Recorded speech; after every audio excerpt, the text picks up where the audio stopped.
성공을 위해 베푸는 삶을, 이게 참 쉬운 게 아닌데 가치의 법칙이라고 해가지고, 첫 번째로 사람의 가치는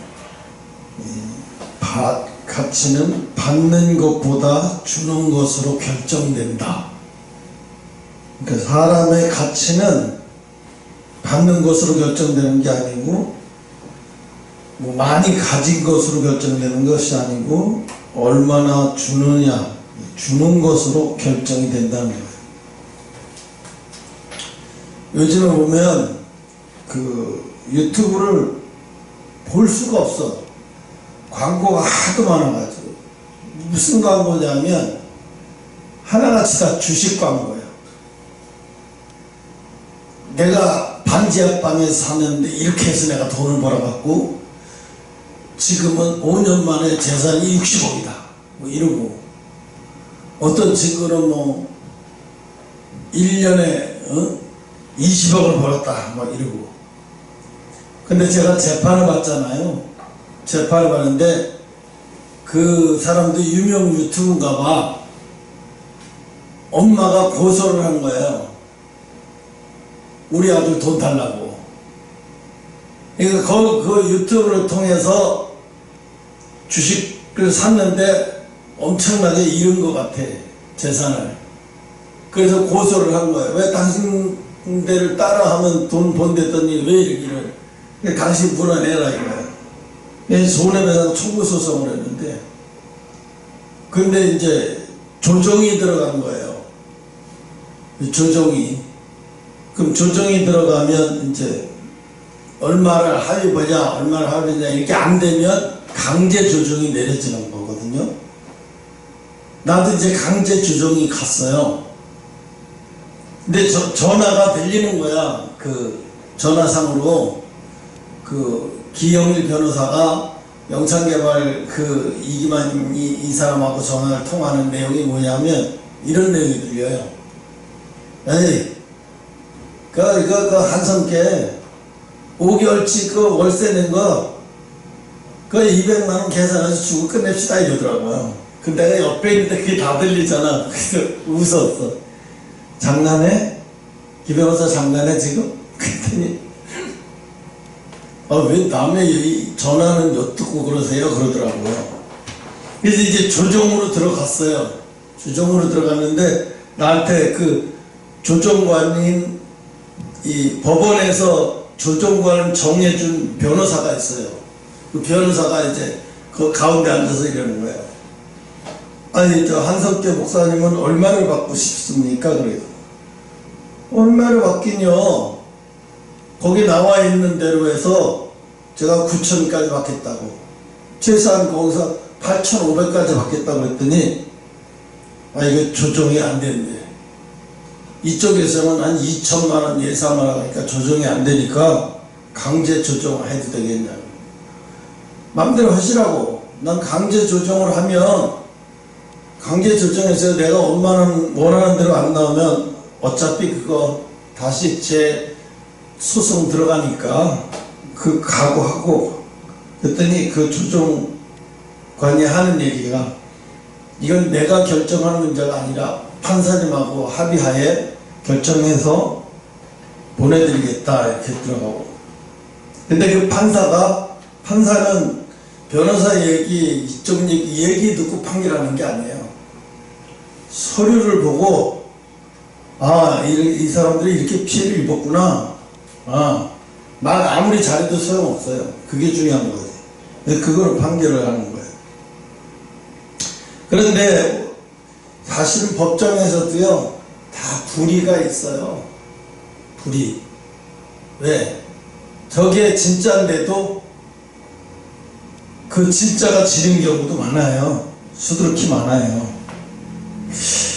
오늘 보면 성도는 소유관리를 어떻게 해야 되냐, 이 소유관리에 대해서.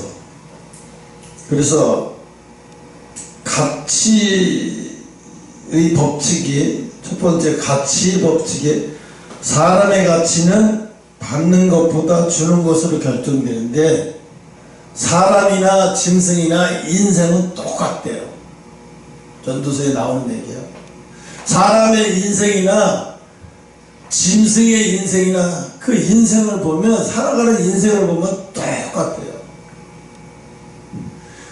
내가 그 호주에서 불난 것을 보면서 그 수많은 가축들이 떼죽음을 당하고 그런 걸 보면서 저 가축들은 무슨 죄가 있어서 저렇게 불에 시달려서 찍소리도 못하고 죽고 누가 하나 구해주는 사람도 없고,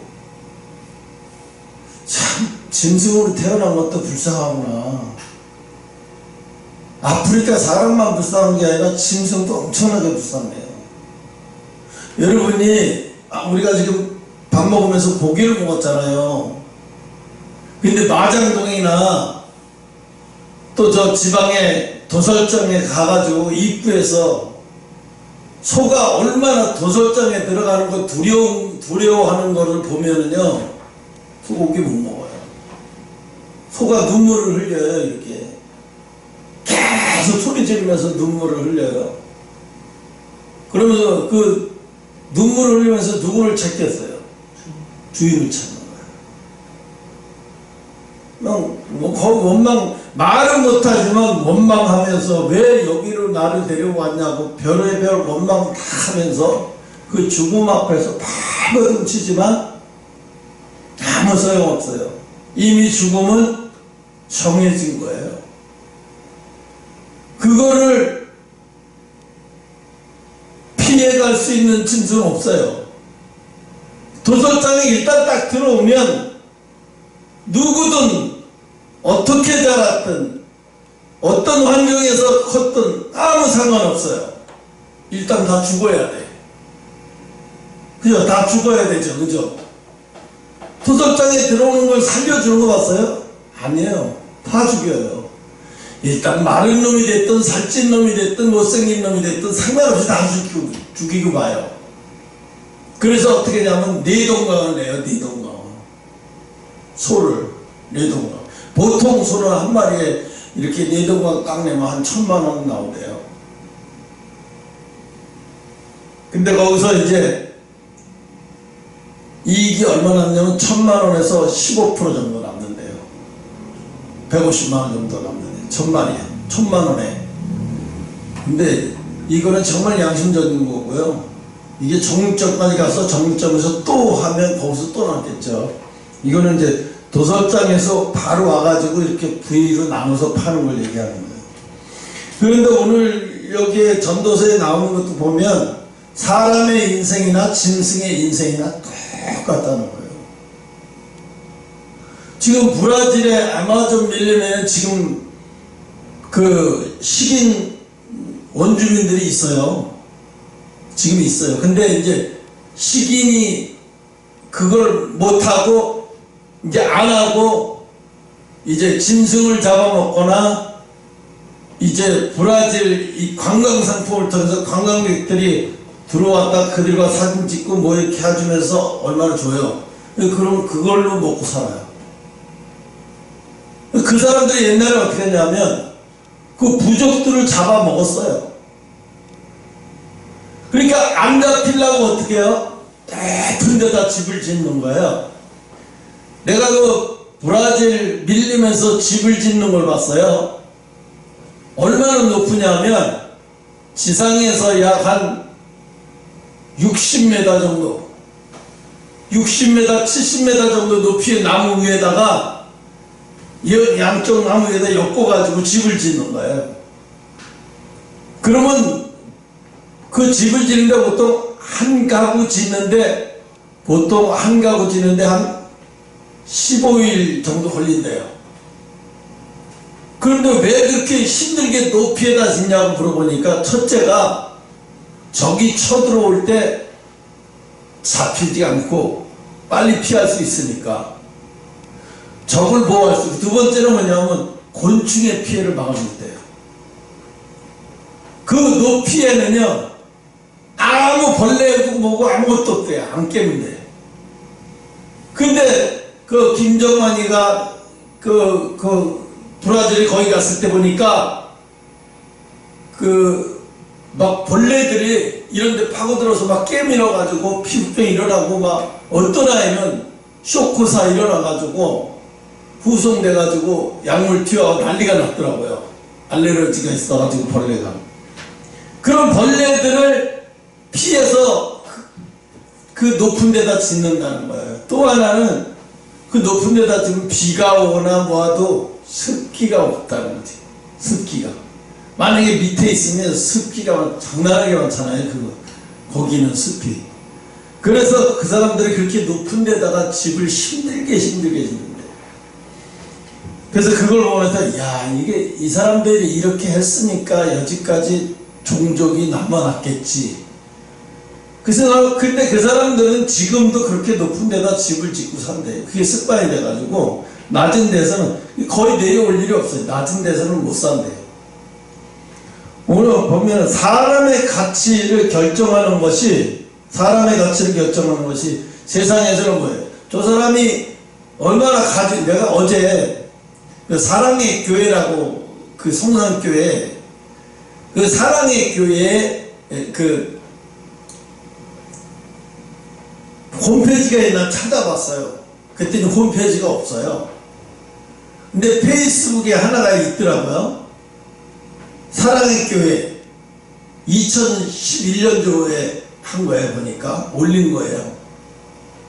담임 목사가 우리는 합동신학 합동 총신대 나왔고 침대 언저로 뵙고 뭐 하여튼 뭐가 이게 우상이에요. 이게 우상. 뭐 거기에는 성경 말씀 한 적도 없어요. 전부 다 그런 거. 자기 내력이 뭐 한 20개 정도는 돼요. 내가 이걸 보고 학을 떼어버렸어. 이 사람 뭐 하자는 거지? 이거 왜 이러지? 그러면 여기만 이러냐면 아니에요. 교회마다 다 그래요. 영안교회 양병희 목사 뒤져봐요. 홈페이지 가서는 양병희 목사 우리나라 뭐 무슨 장이라는 자랑은 아는 게 없어요. 뭐 기독교 CTS 뭐 이사장도 하고 뭐 백석대학교 뭐 이사장도 하고 뭐 별거 다 백석대학교 뭐 총회장서부터 뭐 다 별의별 한 20-30개는 돼요. 물론 할 수 있어요. 능력이 있어서 할 수 있으면 좋은 거죠. 근데 그게 자랑이 되면 끝난 거예요. 그걸 자랑하고 싶어서 세워놨으면 이미 끝난 거예요. 그 사람은 이미 끝난 거예요. 세상 것이 난 이렇게 내세울 게 많다고 내려놔놓는 거 보면 아, 이 사람은 아니구나 하는 걸 한 방에 그냥 알아버려요. 사도 바울은 뭐라고 그래요? 자기가 그 당시에 최고의 법대를 앞에 가물리 무슨 그 당시에 랍비들이 최고의 랍비 중에 최고의 랍비요. 지금으로 말하면 검찰청 최고의 간부 중에 간부인 거예요. 공부도 뭐 최고로 잘했고 또 로마 시민이고 그 당시에는 로마 시민을 돈 주고 샀어요. 로마 시민이 되려면 돈 주고 샀어요. 왜? 로마 시민을 대하는 태도하고 로마 시민 아닌 사람 대하는 태도가 완전히 달라요. 그러니까 돈 많은 사람들이 어떻게 로마 시민권을 사는 거야. 그래서 로마 시민이 되는 거야. 그래서 사도 바울이 그렇게 얘기하죠. 당신들은 로마 시민권을 돈 주고 샀지만 난 태어날 때부터 로마 시민이야. 내 아버지가 로마에서 자랐고 난 태어날 때부터 로마 시민이냐고. 그러니까 사람들이 말을 한마디 못하죠. 당신들은 돈 주고 샀어. 그렇지만 나는 원래가 로마 시민이라고 딱 얘기를 하잖아요. 그런데 사도 바울이 이걸 자랑하고 싶어서 얘기하는 게 아니라 복음을 전하기 위해서 그들이 멸시하니까 어쩔 수 없어서 얘기해야 될 것 같으니까 얘기하는 거예요. 근데 오늘날 보면 교회 홈페이지에 아예 교회가 크면서도 어느 정도 크면서도 뭐 한 100명 이상 모이면서도 홈페이지를 안 하는 사람이 있어요. 이거 왜 안 하느냐? 성도들은 교회 홈페이지를 하기로 하는데 목사가 안 해요. 안 하는 이유가 설교가 문제가 있어서 안 하는 거예요. 설교가 자신이 없고 정말 기도하고 열심히 해서 설교하는 사람이 아니라 그냥 남의 거 주워가지고 하는 거예요. 그러니까 유튜브에다 설교를 안 올려. 홈페이지를 아예 안 만들어요. 홈페이지를. 그런 사람들이 있어요. 그러니까 이 교회도 그런 거에 하나에 속하더라고요. 그러면서 뭘 내세우냐면 우리 교회는 이렇게 열심히 기도하고 이렇게 이런 걸 합니다. 이게 아니라 세상 걸 잘하는데 학문을 우리 담임 목사가 어디를 나오고 어디야 합동층 나오면 구원받아? 너무 웃겼어요. 그게 왜 이렇게 유치하고 웃기지? 왜 나이가 이 정도 먹어서 그 사람은 지금 은퇴했을 거예요. 70대가 넘었으니까. 장로교는 70대 넘으면 요즘은 65세 이상만 돼도 은퇴를 하니까 아마 내가 볼 땐 이분 은퇴를 했을 거예요. 근데 몸 상태도 뭐 그렇게 썩 좋죠. 원래가 그분은 화상 입어서 하는 사람 아니었거든요. 다른 사람이 왔는데 보니까 남의 얘기를 비평하는 것은 안 되는데 비평하려고 비평하는 게 아니라 너무 심하다는 생각이 들었어요. 야, 이게 왜 그러잖아요. 우리가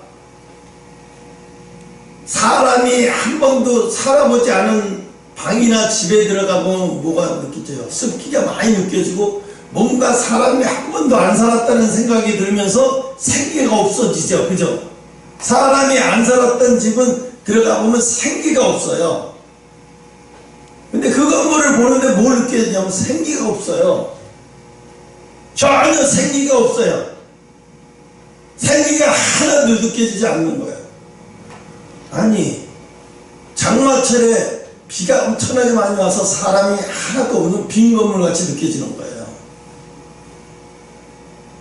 그러면서 그 건물에 왠지 죽어있다는 생각이 드는 거예요. 건물이 확 죽어. 교회 십자가 타고 어마어마하게 크게 높이 해놨어요. 한마음 교회보다 더 커요. 엄청나게 크게 해놨어요.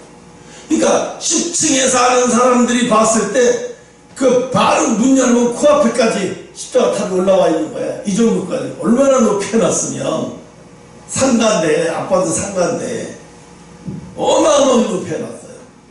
그래서 그걸 보면서 조금 야 이건 아닌 것 같다. 너무 심하다 라는 생각을 했는데 오늘 뭐냐면 차라리 이렇게 이런 거에도 써놨습니다.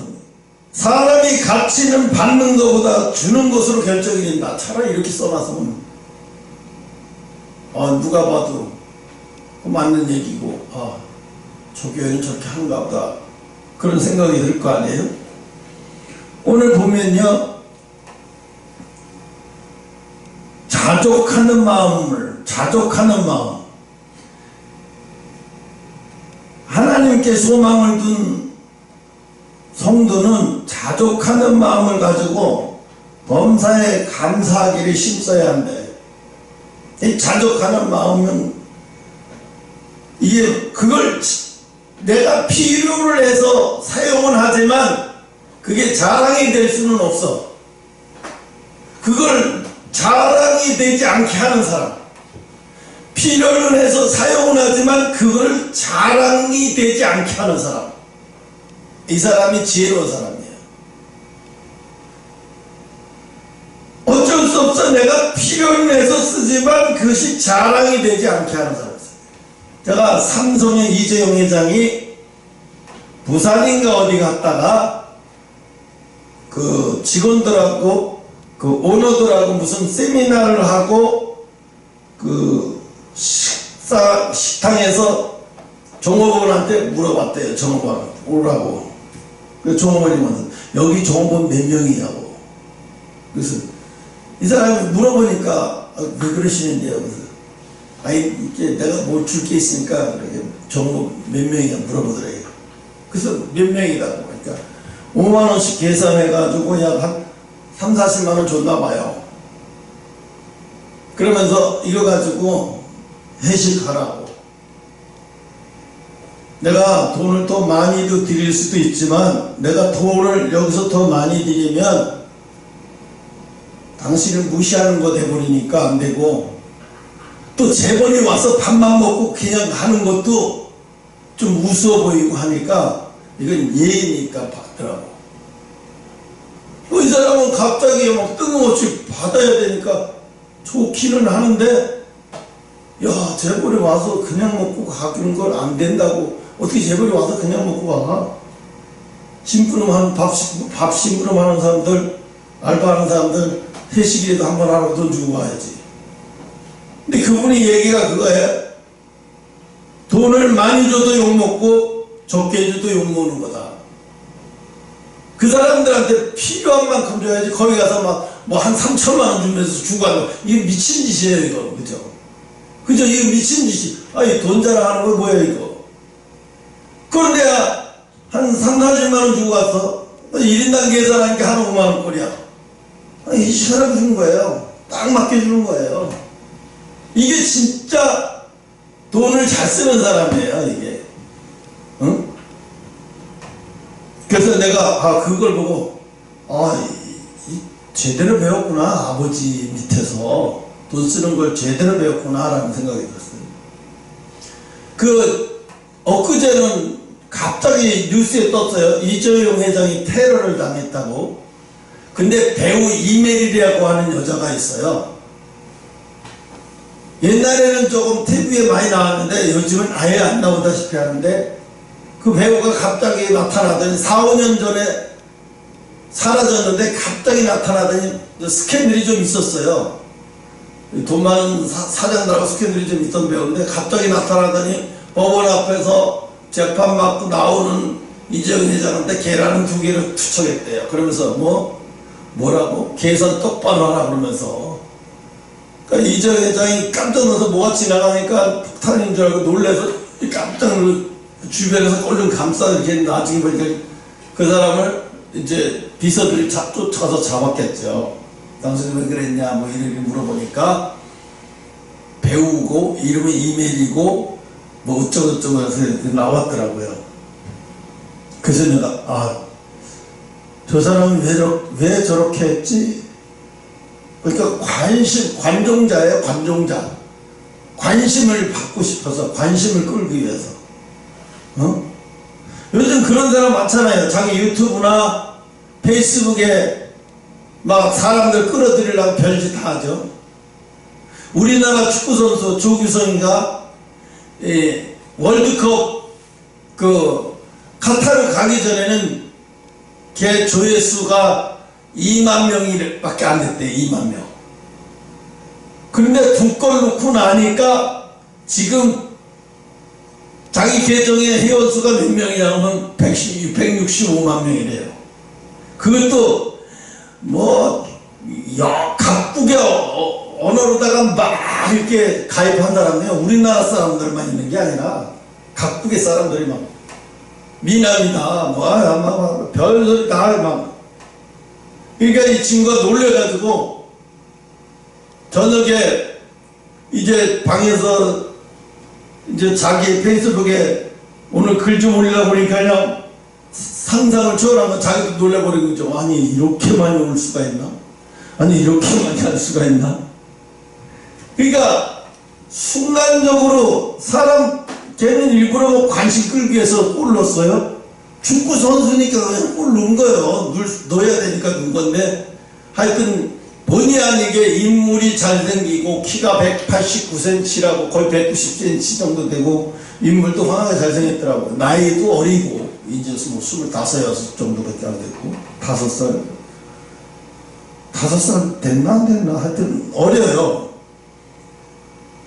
그런데 이제 그 친구가 엄청난 안정환의 대를 이어서 이제 우리나라 데릴 리얼 차세대 스트라이커고 또 안정환의 데릴 리얼 축구계의 아주 스타다. 정말 스타성이 있더라고. 내가 보니까 아, 이 친구는 스타성이 있겠다.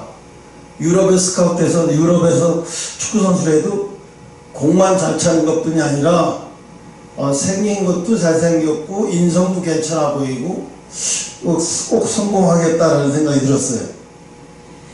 그런데 이게 성공의 법칙이 이게 성공해도 법칙이 있어요. 성공해도요. 그냥 아무렇게나 한다고 성공해지는 게 아니에요. 그 법칙을 따라야 성공이라는 게 오는 거예요. 이게 잘 들어야 돼. 그렇잖아요. 성공이라는 법칙을 따라야 성공이 오는 거예요.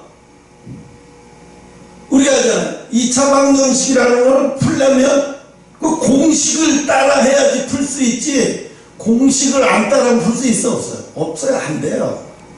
이 성공이라고 하는 법칙을 따라가야, 그 성공이라고 하는 법칙대로 따라가야 성공이라는 게 나중에 만날 수 있는 거예요. 성공이라는 것을 만나려면 그렇게 해야 성공이 되는 거예요.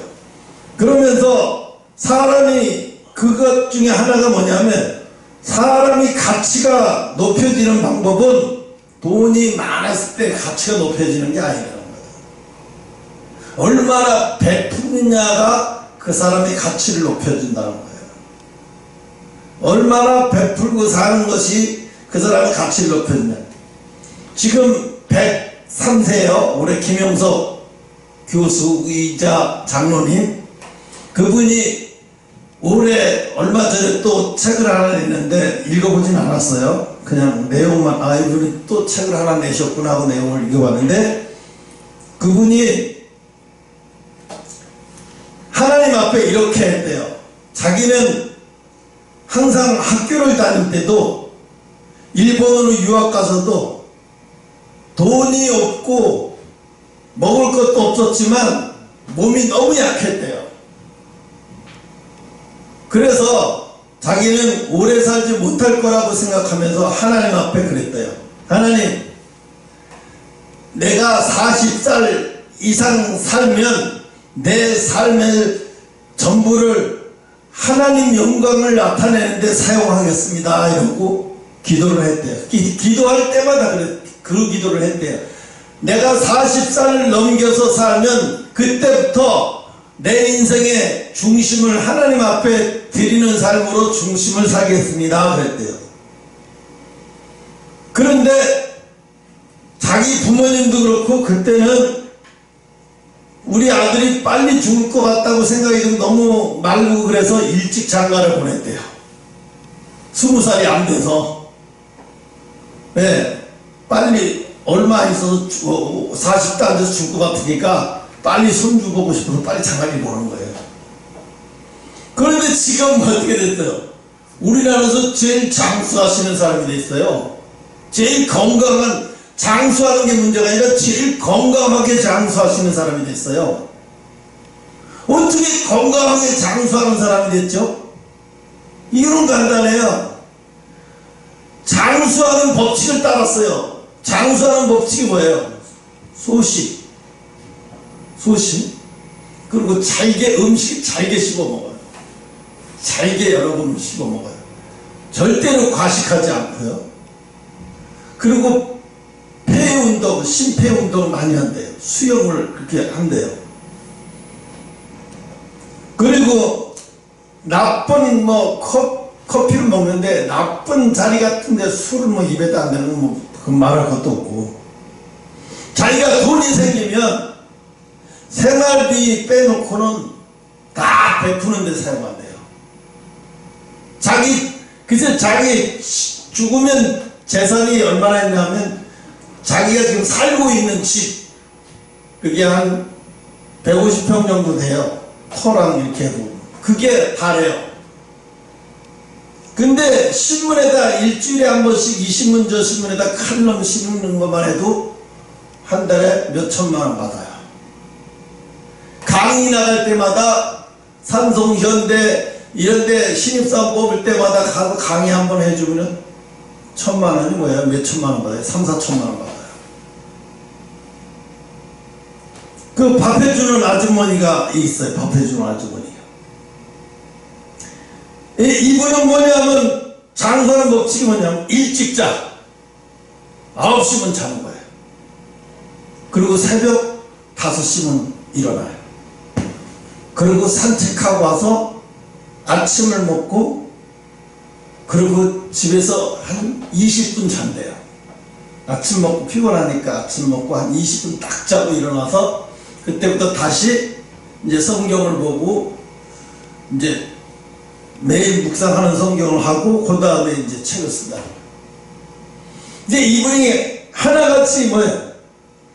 들어오는 돈은 무조건 자기가 써야 할 돈 빼놓고 나머지는 다 베풀고 나눠준다는 거예요. 그럼 이 사람만 그러냐? 아니에요. 자기 아들 둘이 있는데 둘이 다 철학과 교수요. 다 은퇴했어요. 하나들 막내 아들은 대전에서 한의사 해요. 이 대전에서 한의사 하는 이 아들은 또 봉사활동, 한의사하고 봉사활동을 나간대요. 한 달에 한 번씩 꼭 매주 이렇게 정해놓고 봉사활동을 한대요. 두 아들도 역시 마찬가지로 베풀면서 그렇게 산대요. 왜? 아버지가 그렇게 했으니까. 그러니까 사람들은 그 사람을 나이 먹었으니까 철학과 교수니까 존경하는 거, 그 사람들 많은 사람들이 그것만 보고 존경하지, 진짜 존경받을 거는 그 사람이 돈이 생길 때마다 쌓아놓지 않고 베풀고 나눠준다는 거예요. 누구 이름으로? 예수 그리스도 이름. 그냥 도와주는 게 아니에요. 반드시 예수 그리스도의 이름으로, 예수 그리스도의 이름으로. 왜? 자기가 하나님 앞에 서운했잖아요. 자기가 40살 넘어서부터 버는 돈, 생활 빼놓고는 다 하나님 앞에 베풀고 나눠주고, 없는 사람들 베풀고 나눠주면서 살겠다고. 그랬더니 하나님이 100살 넘을 때까지 이 일을 끊기지 않게 한다는 거예요.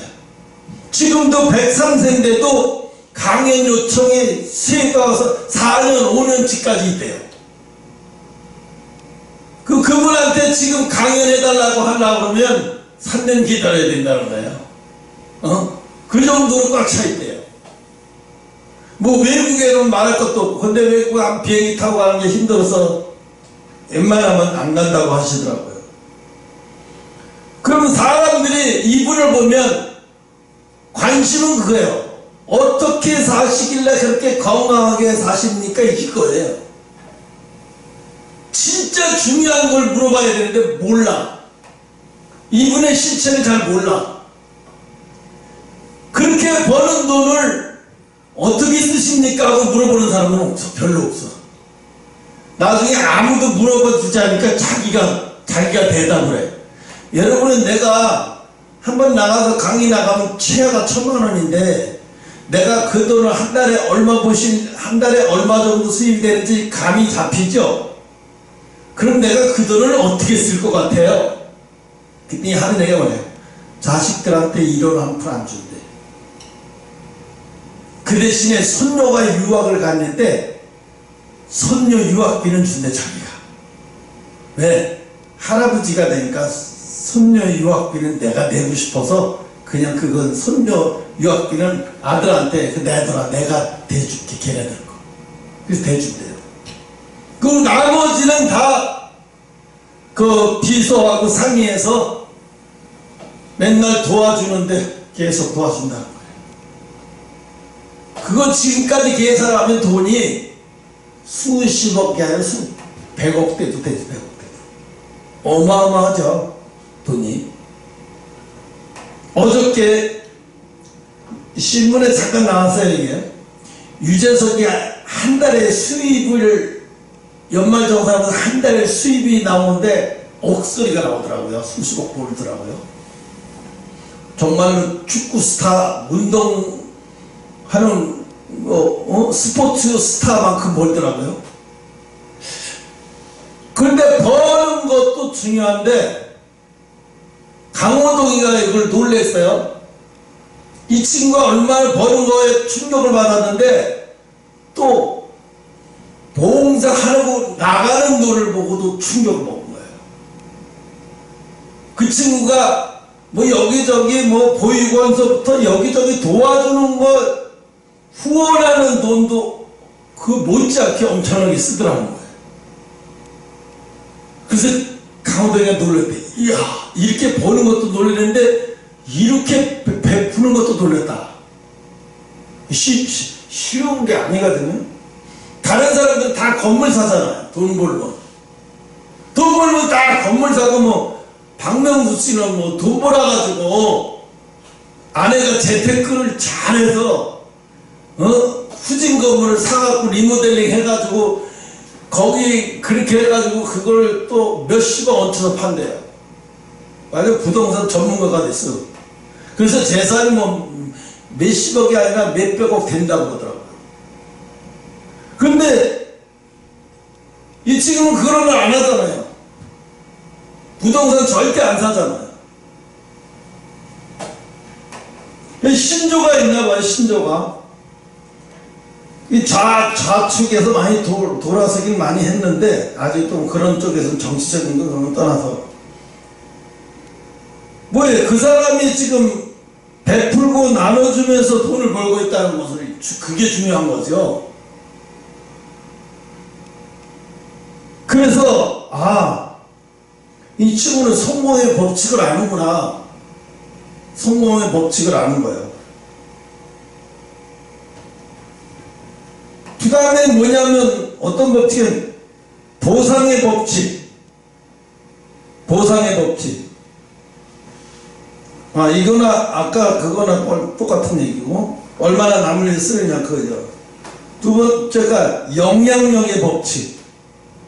영향력의 법칙. 다른 사람에게 도움을 주는 일을 하는 사람. 다른 사람에게 도움을 주는 일을 하는 사람이 성공한다는 거예요. 이 다른 사람에게 도움을 주는 일을 하는 사람이 성공한다는 거예요.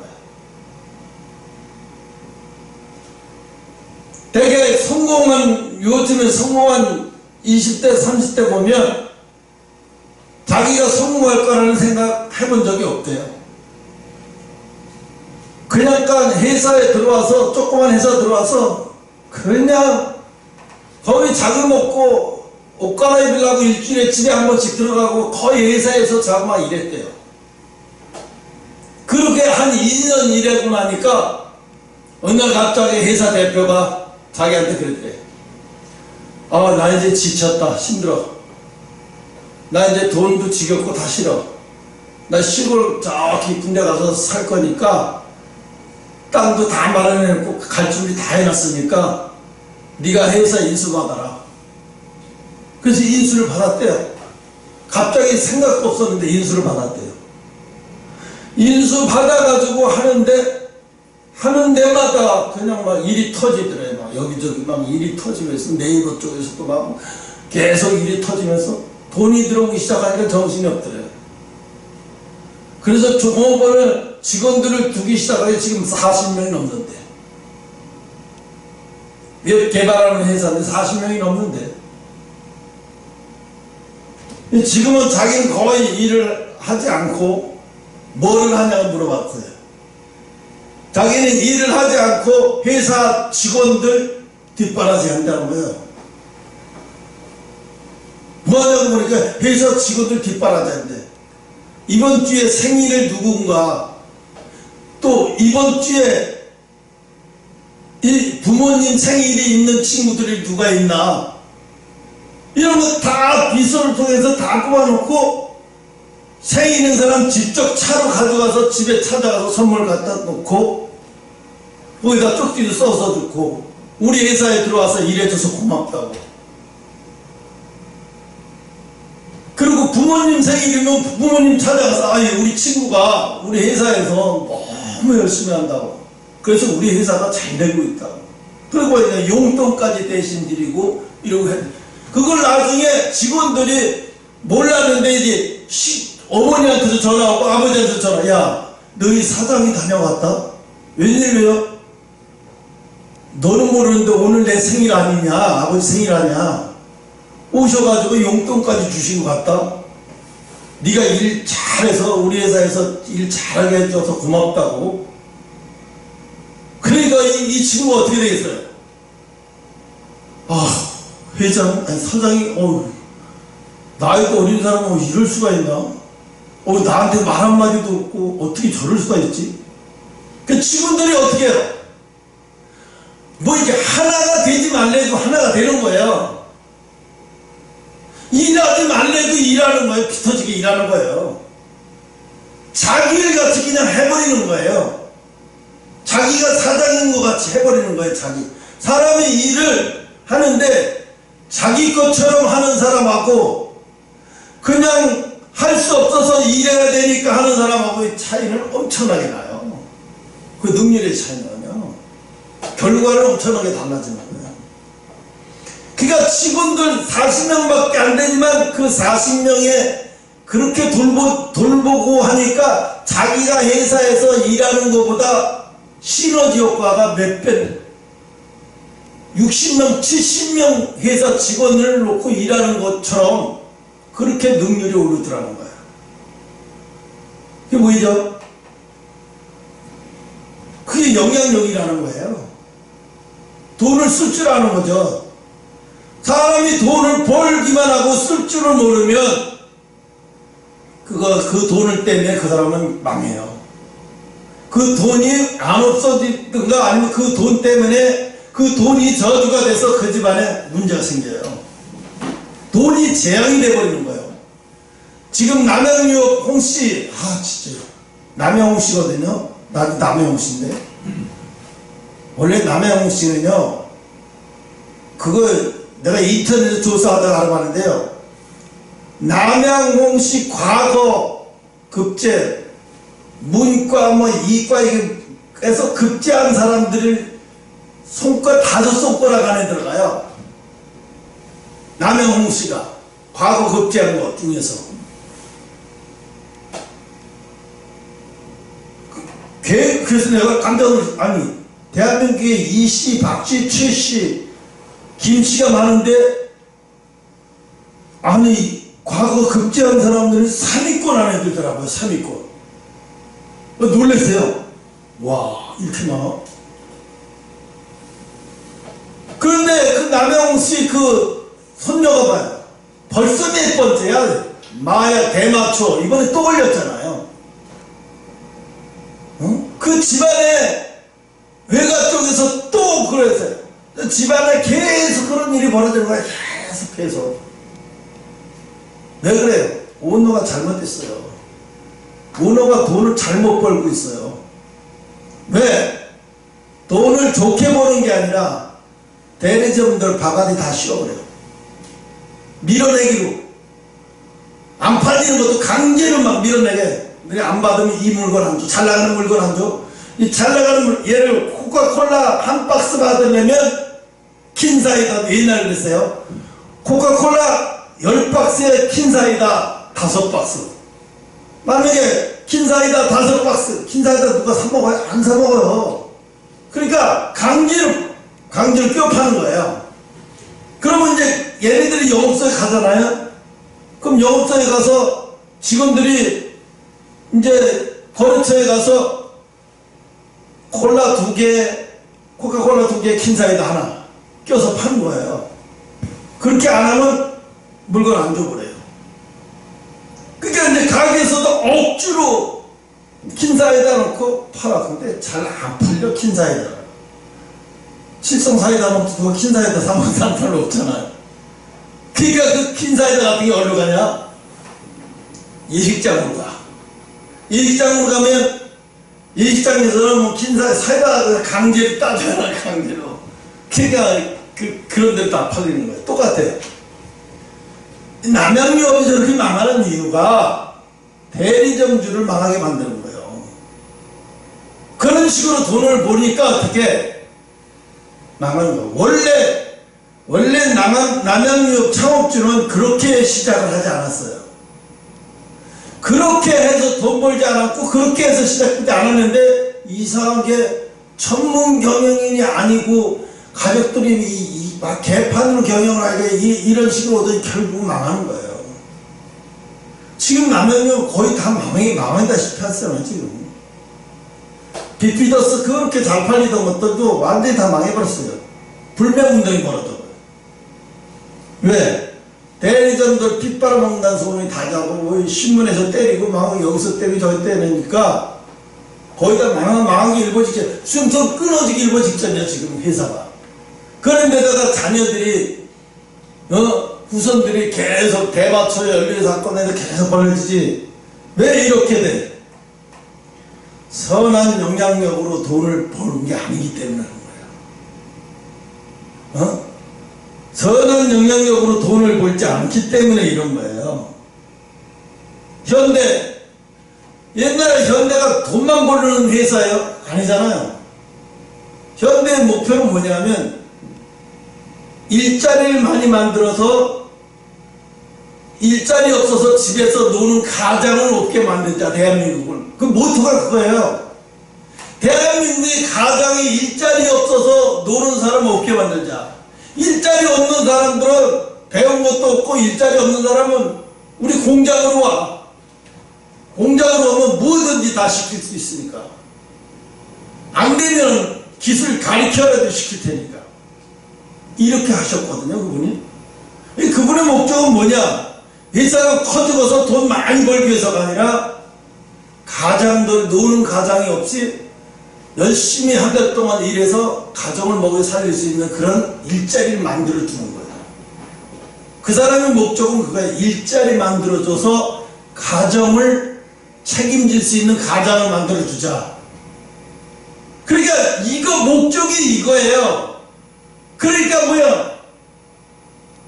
그냥 어떻게든지 일자리 만들기 위해서 별걸 그냥 어려움으로 느껴지지 않는 거예요.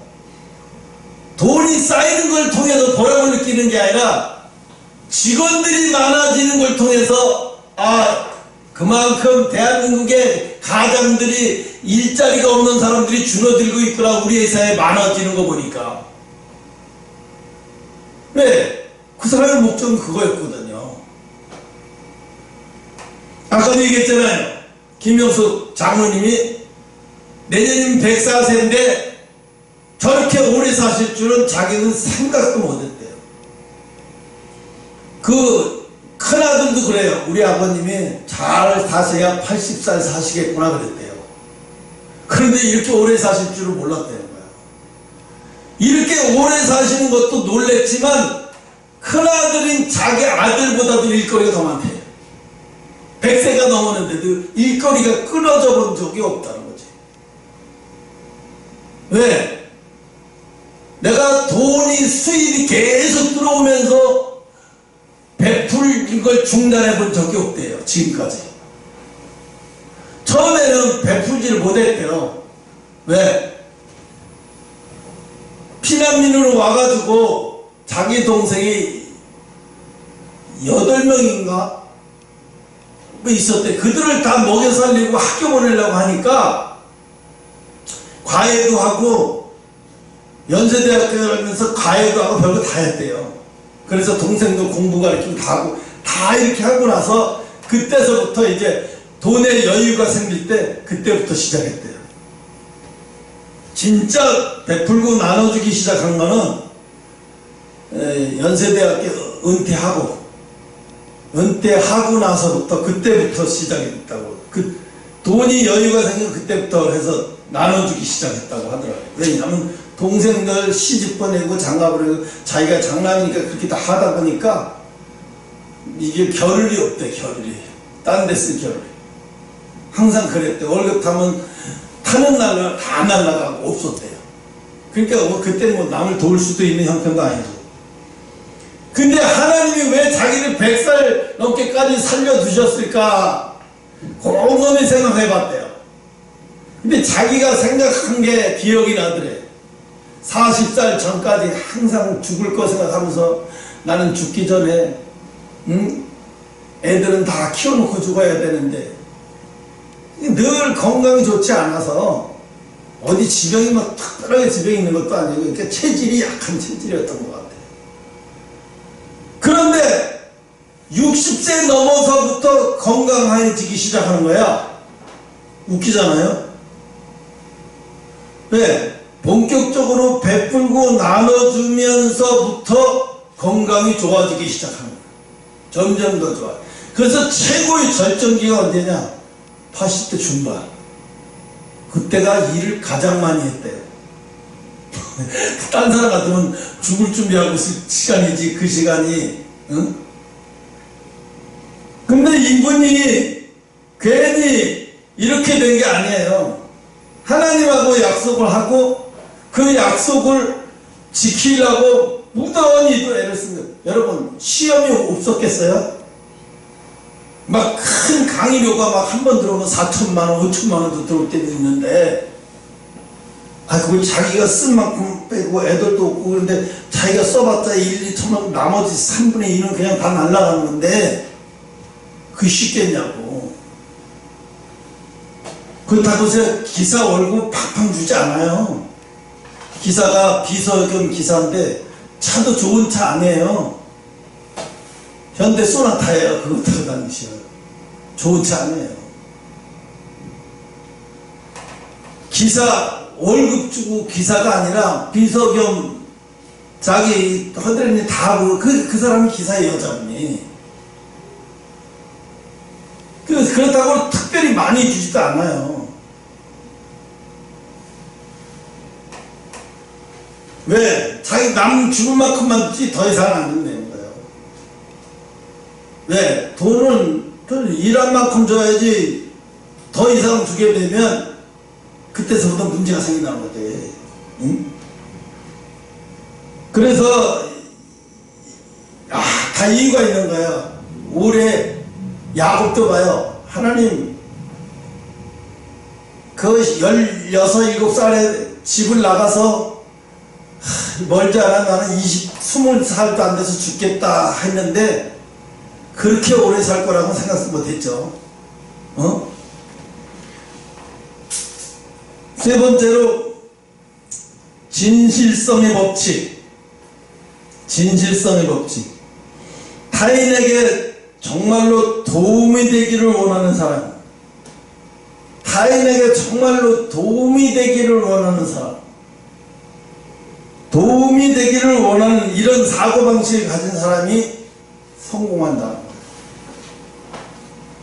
그러면 이게 성경적인 말이 아니냐? 성경적인 말이에요. 잠언을 찾아보면 이런 내용 수다게 나와요. 그럼 어떻게? 타인에게 정말로 도움이 되기를 원하는 사람이, 타인에게 정말로 도움이 되기를 원하는 사람이 어떻게 싸움이 일어나겠어요? 어떻게 자존심 상하다고 화가 나겠어요? 타인에게 도움을 되길 원하는 사람은 벌써 자기 것을 내려놓은 사람이에요. 이미 내 것을 내려놔야 이건 가능한 거예요. 보통 자기 이익을 먼저 챙기려고 하지 남의 이 도움이 되려고 하는 사람이 어디 있어요. 근데 안철수 의원 아버님이 부산에서 평생을 그렇게 사셨어요. 병원하면서 무조건 돈이 있는 사람만 치료가, 한 번은 이런 일이 있었대요. 어떤 사람이 막 울더라는 거예요. 대문을 발로 차면서 막 돈이 있는 사람 치료하고 돈 없다고 다 줘갔는데 치료 안 해주냐고. 그래서 놀래서 나가봤대요. 왜 이렇게 큰 소리 났냐 했더니, 내가 다 줘가는데, 내 딸 다 줘가는데 돈이 없다고 안 받아준다는 거예요. 아니라고, 들어오시라고 입원시켜서 이제 병 다 난 다음에 진료비가 이렇게 나는데 어떻게 갚을래요? 그랬더니 농사지면서 갚겠다고 그러더래. 그래, 알았다고. 그럼 농사지면서 어디 사냐고 그렇게 속았어요. 한 번은 농사 졌다고 지게로 뭘 쥐고 왔더래요. 그 뭐냐 하니까 콩 한 가마니래요. 다 추세는데 한 가마니하고 좀 남은 건 우리가 먹고 한 가마니를 갖고 왔습니다. 내년에도 또 갖겠습니다. 알았다고. 그래서 그러니까 자기 아버지의 그 장부를 봤는데, 외상 장부를 봤는데 깨 두 말 가져온 거, 뭐 기름 짜서 가져온 거, 뭐 돈으로 가져온 게 아니라 다 이런 것들인 거야. 어? 그러니까 안철수 씨는 뭐냐면 어려서부터 그걸 보고 자란 거예요.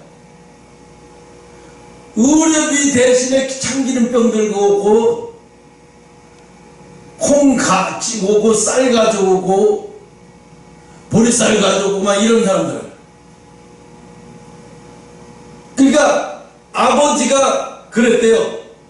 너 이 다음에 너도 나처럼 의사 돼서 먹고 사는 걱정하지 말고, 의사가 되면 먹고 사는 걱정은 안 해도 되니까 그때부터 남을 도울 수 있으니까 의사가 되거라. 너는. 아버지가 그랬대. 너는 의사 돼야 된다. 그래서 서울대 의대를 간 거래. 그래서 자기가 처음에 그 바이러스 하는 거 있잖아요. 그거 했을 때 왜 그걸 돈 받고 했으면 돈을 엄청나게 벌었을 거예요. 초기니까. 근데 돈 안 받고 했어요. 그래서 사람들이 주변에서는, 안 교수 주변 사람들이 했대요. 당신은 바보냐. 이번 기회에 그걸 해서 돈을 벌어가지고 그걸로 또 다른 일 하면 되지 않냐. 그러니까 아니다. 이걸로 해야 돈이 없는 사람도 다 무료로 쓸 수 있지 않냐. 이렇게 한 거예요. 그렇게 했다고 해서 그 사람이 돈을 못 벌었냐? 돈 안 버는 게 아니에요. 그 사람 주식, 자기 앞으로 돼 있는 주식이 지금, 주식이 올라가고 지금 2천억이 넘어가요, 재산이. 응? 돈 벌려고 뛰어든 적은 없어요. 근데 베풀고 어떻게 하면 사회에 공헌할 수 있는가? 어떻게 하면 사회에 베풀 수 있을까? 이런 생각으로, 그런 마인드로 사는 거예요. 그건 누구한테서 그럴까요? 그 사람 예수 믿는 사람 아니지만 아버지한테서 보고 배운 거예요. 근데 우리는 성경 말씀이잖아요. 우리는 성경 말씀이 이래요. 성경 말씀이. 응? 그래서 타인에게 정말로 도움이 되기를 원하는 사람이 되려면 어떻게 내려놔야 되죠. 근데 요즘은 안철수 씨가 옛날에 안철수 씨답지 않고 많이 독해졌어요. 네, 정치를 하려면 좀 독해져야지 그 옛날처럼 그래갖고는 정치할 수 없으니까 많이 독해졌더라고요. 예, 그 다음에 마지막으로 수용의 법칙에 대해서 다른 사람의 도움과 마음을 받을 수 있는 사람. 에이, 그거 뭐, 여러분, 세상에는요, 지금 세상에는요, 귀한 거를 줘도 귀하게 받지 못하는 사람이 수룩해요. 귀한 걸 주는데도 귀한 걸 귀하게 여길 줄 몰라요. 내가 귀한 걸 줬는데도 이 사람이 귀한 걸 귀하게 여기지 못하고 함부로 해버리는 거예요. 하나님이 주신 은혜를, 하나님이 나 같은 거한테 이렇게 귀한 걸 주셨구나, 이렇게 귀한 은혜를 주셨나요? 나는요, 내가 그러잖아요. 중학교 때 이제 3일 후면은 수학여행이에요. 근데 나는 형님 밑에서 있는데 차마 수학여행을 가게 해달라고 돈 달라 소리를 할 수가 없었어요. 왜? 등록금 내는 것도 눈치 보여서 정말 못 견뎠는데 어떻게 거기서 수학여행을 가겠다고 돈 달래 소리를 할 수가 있어요. 그래서 말 안 했어요. 수학여행도 얘기도 안 하고. 수학여행 안 가는 애들은 학교 나오지 말라고 해서 학교 안 나오면 어디나 그냥 놀러 가야 되겠다 그렇게 생각을 했는데, 형이 윤표 아빠가 나한테 그때 우체국에 다니면서 나한테 돈을 줬어요. 4,000원인가? 그쯤에서 너 수학여행 갔다 와. 왜 네가 수학여행을 안 가? 내가 보내줄게. 너 가. 아니야. 큰형한테 욕먹어. 아니야. 상관없어. 내가 주는 건데 왜 네가 가면 되지. 그래서 갔어요. 내가 그 은혜를요 지금까지도 안 잊어먹어요. 그 은혜를 지금까지도 안 잊어먹어. 형제가 있는데도요 항상 고마워하고 그 일 때문에. 응? 그 별거 아닌 것 같아도요 형제니까 그럴 수 있지. 아니에요. 지금도 난 늘 고맙게 생각하고 그걸 마음에 늘 두고 있어요. 그리고 한 번은 내가 찾아가서 경비를 이제 버스 기사 은퇴하고 경비를 쓸 때 거기 빌딩에 한번 오라 그래서 갔어요. 갔더니 거기서 밥을 먹더라고요. 창고가 그렇게 있는 데서. 요만한 방 안에 경비를 다 그렇잖아요. 앉아서 밥 먹고 나서 이제 커피 주길래 커피 먹으면서 이제 내가 옛날 얘기했어요. 그 얘기를. 난 형 지금도 형이 그때 수학여행 보내준 거 지금도 항상 늘 마음에서 고맙게 생각한다 그랬더니 눈물을 크석크석 나라고. 자기가 울어. 내가 울어야 되지. 자기가 울어. 그걸 기억하고 있다니까. 항상 기억하고 있다니까. 그런 거예요. 여러분, 은혜를 받은 걸로 은혜를 받았다고만 얘기하는 게 아니라 늘 고마움을 표시해야 돼요. 어떤 식으로 고마움을 표시하면요 결국은 그게요 나한테 덕이 되게 돌아와요. 덕이 돼서. 그러니까 왜 절에서도 그렇죠. 불자님은 덕을 많이 쌓으셔야 되겠는데요 이러죠. 보살님은 덕을 많이 쌓으셔야 되겠다. 보니까 베풀 줄 모르셔. 우리 절에 와서 좀 만두 베풀면서 덕을 많이 쌓으세요 이러잖아. 응? 맞아요. 부처도 그런 얘기해요. 스님들도 그런 얘기하고. 이게 수용의 법칙이에요. 다른 사람의 도움과 마음을 받을 수 있는 그릇이 되는 거예요. 왜? 받았어. 남에게 귀한 걸 받았으면 그걸 늘 마음에 간직하고 있어요. 늘 마음에 간직하고 항상 고마워하고 그러면요 그 마음이 따뜻해져요. 그래서 그 도움받을 때마다 그렇게 고마워하고 늘 마음이 그렇게 하는데 거기 독이 자랄 수 있어요? 거기서게? 그렇게 조금만 도움받아도 그 마음속에 늘 고마워하고 늘 그걸 귀한 걸 나한테 줘 고마워하는 마음으로 항상 그렇게 하는데 그게 마음에 마치 독이 들어갈 수 있겠냐고요. 그러니까 이런 생각을 갖고 이렇게 하게 되면요 어느 순간에 그 성공이라는 게 나한테 찾아오는 거예요. 내가 그런 노력을 안 했는데 갑자기 이런 성공의 길이 오네. 내가 그런 노력을 안 했는데 갑자기 이런 길이 열리네. 왜요? 그게 진짜 감사한 거거든요. 그게 진짜 감사하는 거예요. 추수 감사드리려면 잔뜩 이거 갖다 놨다고 해서 그 추수감사가 아니에요. 마음에서 은혜 입은 사람을 항상 마음에서 고마워하면서 하나님 앞에 감사하면서 이렇게 살면은 이미 이 사람은 성공의 길로 접어드는 거예요. 봐요. 영이 성공의 길로 접어들면 육신의 것도 성공의 길로 접어들어요. 이 영이 끌고 들어간 거예요. 육신의 것을 다 영이 끌고 들어가요.